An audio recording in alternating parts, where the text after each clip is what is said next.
وسلام على عباده الذين اصطفى أما بعد فأعوذ بالله من الشيطان الرجيم بسم الله الرحمن الرحيم الذين إن مكناهم في الأرض أقاموا الصلاة وآتوا الزكاة وأمروا بالمعروف ونهوا عن المنكر ولله عاقبة الأمور آمنت باللہ صدق اللہ العظیم۔ معزز سامعین کرام، السلام علیکم ورحمۃ اللہ وبرکاتہ۔ شوق اور محبت سے ایک دفعہ درود شریف۔ اللہم صلی علی محمد وعلی آل محمد کما صلیت علی ابراہیم وعلی آل ابراہیم انک حمید مجید۔ اللہم بارک علی محمد وعلی آل محمد کما بارکت علی ابراہیم وعلی آل ابراہیم انک حمید مجید۔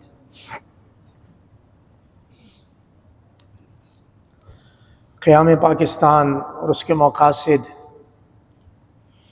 اور آج جس طرح ہم زندگی گزار رہے ہیں، آیا ہم نے اپنے بزرگوں کی، اپنی ماؤں بہنوں کی قربانیوں کا خیال رکھا ہے یا ہم کسی اور طرف نکل گئے؟ اگست کا مہینہ ہے، 8 تاریخ ہے۔ ملکی حالات دگرگوں ہیں، خاص طور پہ بحریہ ٹاؤن پرائیویٹ لمیٹڈ کو لے کر جو کچھ بھی آج کل اسلام آباد میں ہو رہا ہے وہ کسی سے مخفی ڈھکا چھپا نہیں ہے۔ یہ معاملہ اللہ رب العزت اپنے فضل و کرم سے اور اپنی حکمت غالبہ سے بہترین طریقے سے اللہ پاک حل فرمائیں گے۔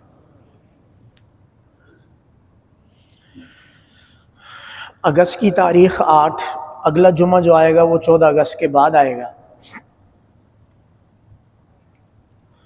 تو کیوں نہ ہم آزادی کی نعمت اور اس نعمت کو حاصل کرنے کے لیے جو قربانیاں، جو خون دیا گیا، اس کا تذکرہ اور اس خون بہانے کے بعد جو ہمیں کرنا چاہیے اس کا کچھ آپس میں ہم مذاکرہ کر لیں۔ مختصر احوال آپ حضرات کے گوش گزار کروا دوں جو کہ ریکارڈ پر بھی آ جائیں گے۔ سن 1547 مغلیہ دور حکومت کی ابتدا ہوتی ہے۔ 250-300 سال مغلیہ مسلمان حکومت نے متحدہ ہندوستان پر حکومت کی ہے۔ اس کے آخری ایام میں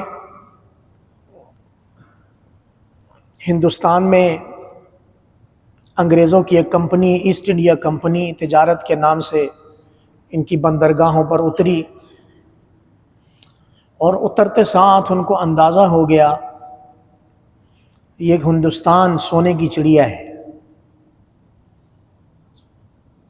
اترتے ساتھ ہی تجارت کے لیے وہ آئے، آگے بھی گئے، انڈونیشیا، ملیشیا بھی گئے، آسٹریلیا بھی گئے، نیوزی لینڈ بھی گئے، جاپان کی طرف بھی گئے، ہر طرف گئے۔ یہ جو آج کل سفید جھنڈا لہراتے ہیں اس کے پیچھے بہت بڑی منافقت ہے۔ ان لوگوں نے اپنے ٹائم میں دنیا کو غلام بنایا ہے، اور فی زمانہ چونکہ لوگوں کو یونیفارم میں غلام نہیں بنا سکتے تو کرنسی میں غلام بنایا۔ غلام بنانے کا ان کا نظریہ کئی ہزار سال پرانا ہے۔ باہر کیف یہ ہندوستان میں اترے تو مسلم جو حکومتی خاندان تھا وہ کمزور ہو چکا تھا۔ بہادر شاہ ظفر مسلمانوں کا آخری بادشاہ تھا، نرم دل تھا، شعر و شاعری بھی اچھی کرتا تھا، لیکن نظام حکومت اس کی کمزور ہو گئی۔ صبح سویرے دسترخوانوں پہ بٹیر، طرح طرح کے گوشت، کنیزائیں، لسیاں، اور 11 سے 12 بجے کے قریب اس کا ناشتہ ہوتا تھا۔ وہاں دوسری طرف ایسٹ انڈیا کمپنی کا ایک مینیجر اپنے سارے کام سنبھال کے وائنڈ اپ کر کے 12 بجے وہ ریسٹ کرنے کے موڈ میں ہوتا تھا۔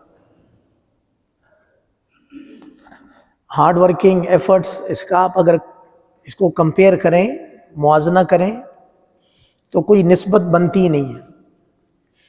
چنانچہ انہوں نے اجازت نامے لیے، ہماری کمپنیاں ہیں، ہمارے گودام ہیں، ہمیں اپنے سیکیورٹی گارڈ رکھنے کی اجازت دیں۔ پھر ان سیکیورٹی گارڈ کے لیے اسلحہ انگلستان سے منگایا، کرتے کرتے کرتے دھاوا بول کے بہادر شاہ ظفر کو وہ ویتنام برما سائٹ پر منتقل کر دیا۔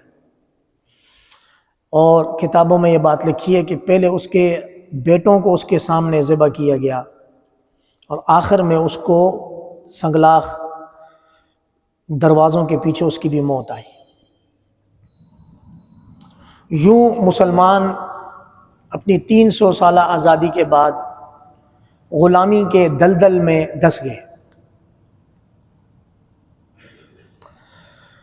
اب اس میں یہ بات قابل ذکر ہے کہ جب تک مسلمانوں کی حکومت رہی ہندوستان میں ہندو بھی رعایت ہے، لیکن کبھی مسلمانوں نے ہندوستانوں پر یہ جبر نہیں کیا جو آج ہندوستان مسلمانوں پہ کرتا ہے۔ اس نقطے کے بھی ذہن میں رکھیں۔ کم و بیش 300 سال مغلیہ دور حکومت ہے، مسلمان اقتدار میں رہے، پاور میں رہے، لیکن گلی محلوں میں، کوچوں میں، بازاروں میں ہندو اپنی رسم و رواجات کے مطابق زندگی گزارتے رہے۔ کبھی مسلمانوں نے ان کو پیٹا نہیں، کبھی ان کے ساتھ یہ حال نہیں کیا جو آج مقبوضہ کشمیر میں اور ہندوستان کی مختلف ریاستوں میں مسلمانوں کے ساتھ جو سلوک ہوتا ہے، یہ سلوک مسلمانوں نے اپنے دور حکومت میں ہندوؤں کے ساتھ نہیں کیا۔ قصہ مختصر، اس وقت کے علماء نے، جن میں شاہ عبدالعزیز محدث دہلوی رحمہ اللہ کا نام سر فہرست ہے، انہوں نے انگریز کے خلاف مزاحمت شروع کی، اور 1803 میں انگریز کے خلاف جہاد کا فتویٰ دیا، اور نہ صرف فتویٰ دیا بلکہ خود میدان میں بھی اترے، ان کے بیٹے اترے، ان کی اولاد میں شاہ اسماعیل شہید اور سید احمد شہید۔ سر سید علی گڑھ والے یہ الگ نام ہے، اور سید احمد شہید یہ الگ نام ہے۔ شاہ اسماعیل شہید اور سید احمد شہید، یہ دونوں کا مزار آپ کو بالا کوٹ کے مقام پر آج بھی ملے گا۔ اب تھوڑا سوچنے کی بات ہے کہ یہ لوگ پیدا ہوئے جنوبی ہندوستان میں۔ کبھی آپ گوگل میپ آج نماز کے بعد کھول کے دیکھیے گا کہ دہلی کے بعد ان کا علمی گھرانے سب کچھ، تو یہ جنوبی ہندوستان کی طرف پیدا ہوئے، تو کیا وجہ ہوئی کہ ان کی قبر بالا کوٹ میں آئی؟ اس کے پیچھے جو تحریک تھی، جو اصل محرک تھا، کہ انہوں نے اس کراچی اور اس طرف والی پٹی بلوچستان کو لے کر تحریک آزادی، تحریک جہاد کو لیتے لیتے اس پشاور سے اپنے ساتھ مسلمانوں کا جمع غفیر جمع کر کے کشمیر والی سائیڈ سے انہوں نے اٹیک کرنا تھا۔ راستے میں ان کو بہت زیادہ مزاحمت کا سامنا رہا انگریز کے خلاف، اور کتابوں میں یہ بات بھی لکھی ہے کہ انگریز کے خلاف جب جہاد شروع ہوا تو چند ہندوؤں اور سکھوں نے انگریز کے ساتھ اندر اتحاد بھی کر لیا تھا، مخبری کرتے تھے۔ جہاد کا فتویٰ کون دے گا؟ مسلمان۔ عمل کون کرے گا؟ مسلمان۔ تو 1803، پھر 1833، اور پھر ایک آخری جنگ آزادی 1857 کے نام پر 3 بڑی جنگیں مسلمان علماء نے لڑی ہیں۔ کس کی خاطر؟ جشن آزادی کی خاطر۔ کس کی خاطر؟ یہ جو 14 اگست کو ہم کریں گے، اس کی خاطر۔ الامان والحفیظ، ان روحوں کو اگر یہ پیغام چلا جائے کہ آپ نے جو آزادی حاصل کی ہے، جس کے لیے آپ نے اپنا خون قربان کیا، تو 14 اگست کو یہ ہوتا ہے۔ 1857 میں جب یہ اسلحے والی جنگ آزادی کا دم توڑ چکا، یہ زور ختم ہوا، تو اب مسلمانوں نے تعلیمی بنیاد پر انقلاب کا وعدہ کیا۔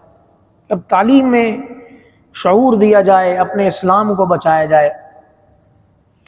تو مسلمانوں نے دو درسگاہوں کی سنگ بنیاد کا فیصلہ کیا۔ ایک سنگ بنیاد مدرسے کے نام پر ہوا اور دوسرا کالج یونیورسٹی کے نام پر ہوا۔ یہاں سے مسلمانوں کی تعلیمی سفر بھی دو حصوں میں تقسیم ہوتا، دینی تعلیم اور دنیاوی تعلیم۔ اس سے پہلے ہر مسلمان اس کو دینی تعلیم بھی آتی تھی، دنیاوی تعلیم بھی آتی تھی۔ یہ جو آج مجھ میں اور آپ میں فرق ہے، میں مدارس کا پڑھا ہوا اور آپ لوگ کالج یونیورسٹیوں کے پڑھے ہوئے، تو یہ 1857 کے بعد کی تقسیم ہے، اس سے پہلے ایسا نہیں تھا۔ دینی تعلیم حاصل کرنے والوں کو بھی بنیادی دنیاوی تعلیم اور ہنر سیکھنا لازمی ہوتا تھا، اور اسی طرح دنیاوی تعلیم جو حاصل کرتا تھا اس کو بھی دینی ٹھیک ٹھاک علم خود آتا تھا۔ اس کے بعد اللہ رب العزت نے مسلمانوں کو چند رہنما اور دیے، جن میں علامہ شبیر احمد عثمانی رحمۃ اللہ علیہ اور علامہ ظفر احمد عثمانی رحمۃ اللہ علیہ۔ یہ دو وہ نام ہیں جن میں سے علامہ ظفر احمد عثمانی رحمۃ اللہ علیہ نے پہلی دفعہ بنگلہ دیش کی زرزمین پر آزادی کے بعد پاکستان کا جھنڈا لہرایا۔ وہ عالم دین تھے۔ پاکستان میں کراچی کے مقام پر سب سے پہلے پاکستان کا جھنڈا لہرایا علامہ شبیر احمد عثمانی رحمۃ اللہ علیہ۔ قائد اعظم رحمۃ اللہ علیہ نے یہ فرمایا ہے، ریکارڈ پر یہ بات موجود ہے، کہ اگر تھانوی مرحوم نے میری خط و کتابت کے ذریعے مدد نہ کی ہوتی، یہ چیزیں ریکارڈ کی ہیں، اور علامہ شبیر احمد عثمانی اور علامہ ظفر احمد عثمانی یہ لوگ میرا ساتھ نہ دیتے، تو ہم قابض انگریز سے کبھی چھٹکارا نہ حاصل کرتے۔ اب وہ لوگ تھے، عظیم الہمت لوگ تھے، انہوں نے بہت ساری چیزوں کو، مسلکی اختلافات کو، ان سب کو پس پش ڈال کر آنے والی نسل، ہم لوگ، ہمارے لیے انہوں نے قربانیاں دی، اور ایک ایسی قوم سے نجات حاصل کی کہ جس کی ذلت کی کوئی انتہا نہیں ہے۔ کچھ لوگ آئیں آپ کے شہر میں، آپ کی بندرگاہ پر لنگر انداز ہوں تجارت کے نام پر، پھر وہ آپ پر قابض ہو جائیں، آپ ان سے کہیں بھائی ہمارے علاقے سے جاؤ، تو وہ جج بن کر آپ کی عدالتوں میں بیٹھ جائیں، پھر آپ ان کے سامنے پیٹیشن رکھیں کہ ہمیں آزادی چاہیے آپ سے۔ کیا ہو رہا ہے یہ سب؟ کوئی ضمیر والا آدمی ایسی زندگی گزارنا چاہے گا؟ کوئی بندہ، دوبارہ سنیں، کوئی بندہ آپ کے علاقے میں بھیک مانگ کر آئے کہ مجھے تجارت کے لیے تھوڑی سی جگہ دے دیں، میں یہاں کشتی پار کرتا ہوں، مجھے پارکنگ کی جگہ دیں۔ پھر وہ آپ کی مارکیٹ میں آئے اور بیچنا لینا دینا شروع کرے، اور اس کے منہ میں پانی آئے، وہ اپنے علاقے پر قابض ہو کر جب آپ اس سے کہیں ہمارے علاقے سے جاؤ، تو جانے کے بجائے آپ کی عدالتوں پر قابض ہو کر آپ کو بولے لاؤ درخواست دو، کرسی پر بیٹھنا ہے تو پہلے درخواست دو، میں منظور کروں گا تو میرے دفتر میں آپ کرسی پر بیٹھیں گے، ورنہ آپ کھڑے رہیں گے۔ اس لیے مشہور مقولہ ہے، آزادی چاہیے تو مرنا سیکھو، آزادی چاہیے تو۔ میرا اور آپ کا المیہ یہ ہے کہ آزادی اور اسلام دونوں ماں کی گود میں ملے ہیں۔ علامہ اقبال کا درد بھرا یہ شعر ہے جس کا مفہوم یہ ہے کہ ہند میں، اس وقت ہند مقبوضہ ہند تھا انگریزوں کے ہاتھ، ہند میں مسلمان کو سجدے کی اجازت ہے، مسلمان یہ سمجھتا ہے کہ اسلام آزاد ہے۔ ہند میں مسلمان کو صرف سجدے کی اجازت ہے، اور مسلمان یہ سمجھتا ہے کہ اسلام آزاد ہے۔ اسلام اور اہل اسلام اور اقتدار اسلام کی جو ڈیفینیشن پارہ نمبر 17 سورہ حج میں اللہ رب العزت نے فرمائی ہے، الذین ان مکناہم فی الارض، ایمان والے تو وہ ہیں کہ ہم اگر ان کو زمین میں اقتدار دے دیں، اقاموا الصلاۃ وآتوا الزکاۃ، وَأَمَرُوا بِالْمَعْرُوفِ وَنَهَوْا عَنِ الْمُنْكَرِ، اگر ہم ان کو اقتدار دے دیں تو یہ 4 کام کریں گے، 2 کام حقوق اللہ، 2 کام حقوق العباد۔ حقوق اللہ اور حقوق العباد میں حقوق اللہ پہلے ادا کریں گے، حقوق العباد کبھی خیال کریں گے۔ حقوق اللہ میں پہلے 2 حقوق، سب سے پہلا کام یہ اقتدار والے اللہ کے لیے نماز پڑھیں گے۔ نماز وہ ٹاپک ہے، مظلوم ٹاپک اس وقت، کہ جس پر آپ بات شروع کریں بندہ فجر کی نماز پڑھے گا نہیں، لیکن لیکچر کسی اچھے مقرر سے بھی زیادہ دے گا، نماز نہیں پڑھے گا، اور وہ کہے گا بھائی نماز میں اختلاف ہے، امام اعظم ابو حنیفہ کے نزدیک یہ، امام شافعی، امام مالک اور امام احمد بن حنبل کے نزدیک یہ اختلاف ہے، سب کچھ ہے۔ اس سے مڑ کے پوچھو آج فجر پڑھی ہے جماعت کے ساتھ؟ اور فجر میں تو آنکھ نہیں کھلی، سوری یار آنکھ نہیں کھلی، ایسے ہی چل رہا تھا۔ تو اللہ رب العزت نے جو تعریف بیان کی ہے اہل اقتدار مسلم لوگوں کی، وہ 4 کام کریں گے۔ نمبر 1 نماز قائم کریں گے۔ نماز قائم کرنے کا مطلب خود بھی کریں گے، اپنی زیر سلطنت تمام رعایا میں نماز قائم کروائیں گے۔ وَآتَوُا الزَّكَاةَ، اور زکوٰۃ کی ادائیگی کا نظم مقرر کریں گے، امیر مسلمانوں سے پیسے لے کر غریب مسلمانوں میں تقسیم کریں گے۔ وَأَمَرُوا بِالْمَعْرُوفِ، اور امر بالمعروف یعنی نیکی کا حکم دینے کے لیے باقاعدہ ڈپارٹمنٹ قائم کریں گے، صرف تقریروں سے کام نہیں ہوگا۔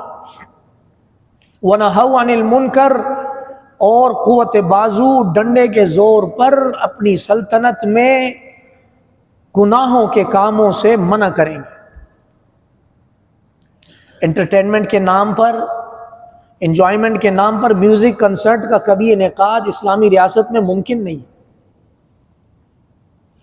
یہ 4 نشانیاں ہیں آزادی میں مسلمان مقتدرہ کی، جو قرآن بیان کرتا ہے۔ وہ 80,000 علماء، یاد رکھیں میں بار بار اس لیے کہہ رہا ہوں کہ تحریک آزادی میں، تحریک آزادی پاکستان نہیں، تحریک آزادی جو انگریز سے تحریک تھی آزادی کی، اس میں توپوں کے آگے کم و بیش 80,000 علماء کو رکھ کے اڑایا گیا ہے۔ جو زندہ بچے ان کو مالٹا، مالدیپ اور ویتنام اور برما کی سنگلاخ جیلوں کے پیچھے ڈالا گیا ہے، پتہ بھی نہیں کب وہ مرے، کب ان کی ہڈیاں پگھل گئی۔ اس کے بعد میں اور آپ ہم جشن آزادی کا نام لیتے ہیں۔ چند مثالیں میں دیتا ہوں، ممکن ہے آج کچھ وقت اوپر ہو جائے، پیش کی اجازت بھی چاہتا ہوں اور معذرت بھی چاہتا ہوں۔ ہم سب نے چین کے طوطے کی مثال سن رکھی ہے۔ چین کا طوطا، اس کو جیسے ہم نے پڑھا ہے میں آپ کے گوش گزار کر دیتا ہوں تازہ بھی ہو جائے۔ ہندوستان سے ایک تاجر چین کی طرف گیا تجارت کرنے کے لیے، تو جاتے ہوئے اپنے گھر والوں سے پوچھا میں آپ کے لیے کیا لاؤں؟ کسی نے کہا یہ لائیں وہ لائیں، اپنے اپنے تحائف کی انہوں نے ڈیمانڈ کی۔ تو یہ طوطا پنجرے میں بند تھا، جاتے ہوئے اس سے بھی پوچھ لیا کہ چین کے طوطے تیرے لیے چین سے کیا لاؤں؟ اس نے کہا کچھ نہیں، بس وہاں اگر کوئی چین کے طوطے نظر آئیں تو ان کو میرا سلام کہنا، ان کو کہنا کہ آپ کا ایک برادری کا بندہ وہاں قید کی زندگی گزار، بس میرا سلام کہنا۔ مختصر یہ گیا چین میں، اپنے سارے کام کیے، واپس آنے لگا تو اس کو واقعی کوئی طوطا نظر آ گیا۔ اب یہ سبق آموز کہانی ہے، اس کا حقیقت سے تعلق نہیں، لیکن اس نے اس طوطے کو پیغام دے دیا کہ ہندوستان میں طوطا ہے، وہ آپ کو سلام کہہ رہا تھا، پنجرے میں بند تھا۔ یہ سننا تھا کہ وہ چین کا آزاد طوطا وہیں مر گیا۔ اب یہ شخص حیران کہ اس کا میں نے پیغام دیا ہے اور اتنی تاثیر ہے کہ پنجرے والے طوطے کا پیغام سنتے ہی یہ آزاد طوطا مر گیا۔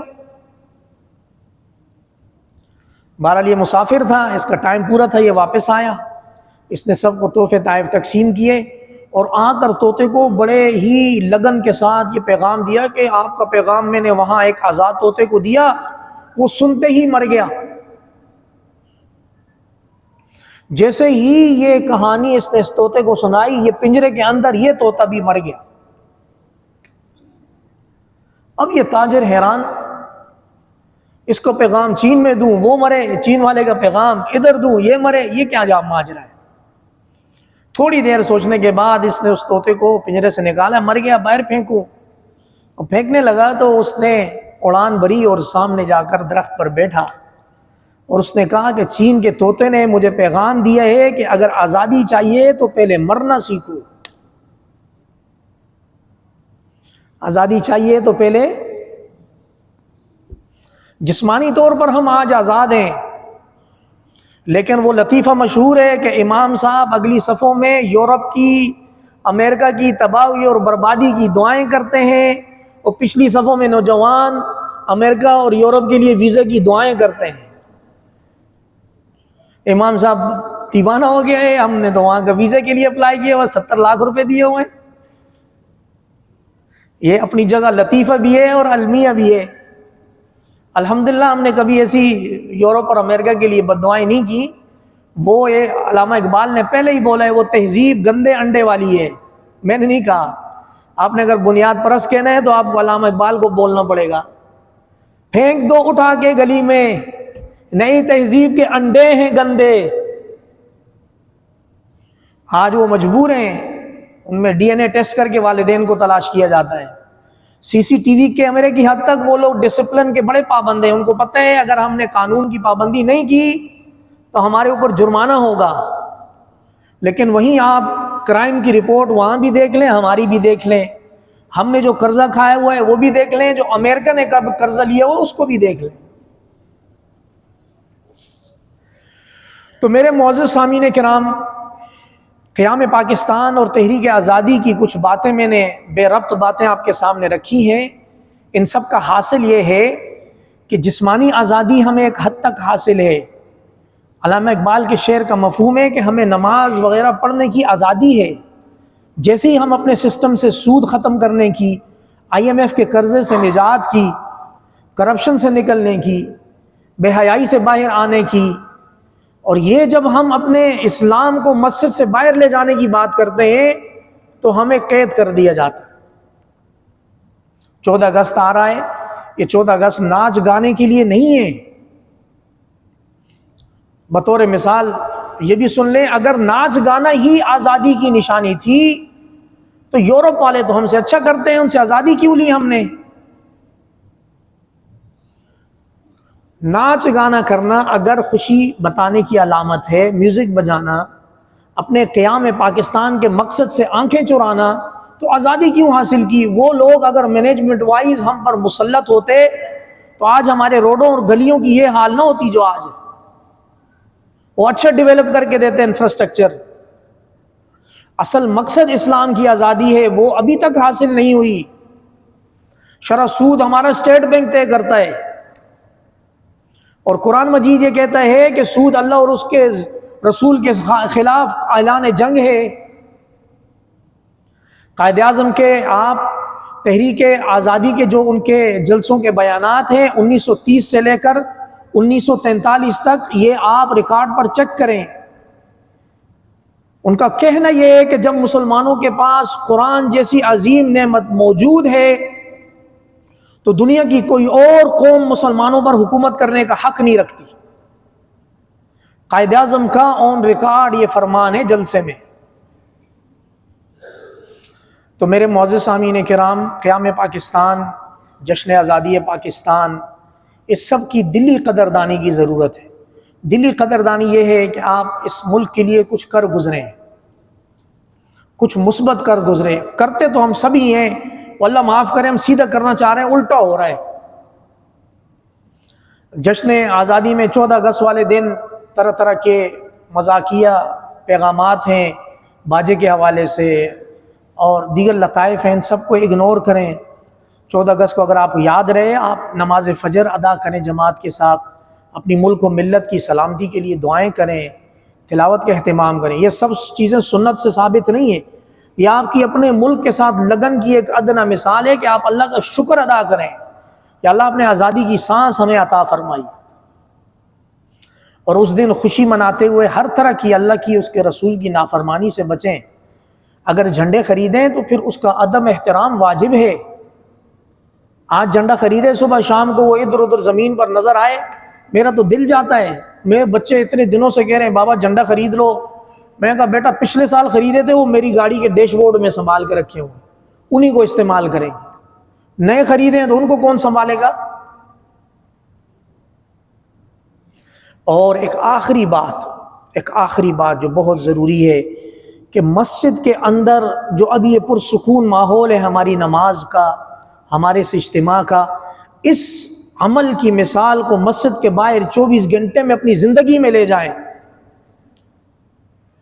کیا یہ بہت تعجب خیز سوال نہیں ہے کہ مسجد میں اس وقت امن، شانتی، بالکل سکون ہے، اور ہم لوگ ہی مسلم معاشرے کا حصہ ہیں، تو مسجد سے باہر نکلتے ہی ہمارے اعمال میں فساد کیوں آ جاتا ہے؟ ہمارے اعمال میں بگاڑ کیوں؟ ہمارے اعمال میں چوری، دھوکہ بازی، رشوت، کرپشن، بے حیائی، یہ ساری چیزیں مسجد کے باہر کیوں آ جاتی ہیں؟ اس کا مطلب یہ ہے کہ ہماری نماز کی تاثیر ہماری زندگیوں میں ابھی نہیں ہے۔ ہم پریکٹس کر رہے ہیں، ہم آ کے اپنی ایکسرسائز کر رہے ہیں، لیکن اس ایکسرسائز کی تاثیر ابھی ہمیں حاصل نہیں۔ اللہ کریم ہمیں قیام پاکستان، اس کی آزادی اور نعمت اسلام کی قدردانی کی توفیق عطا فرما دے۔ وآخر دعوانا الحمدللہ رب العالمین۔ سنتیں ادا کیجیے۔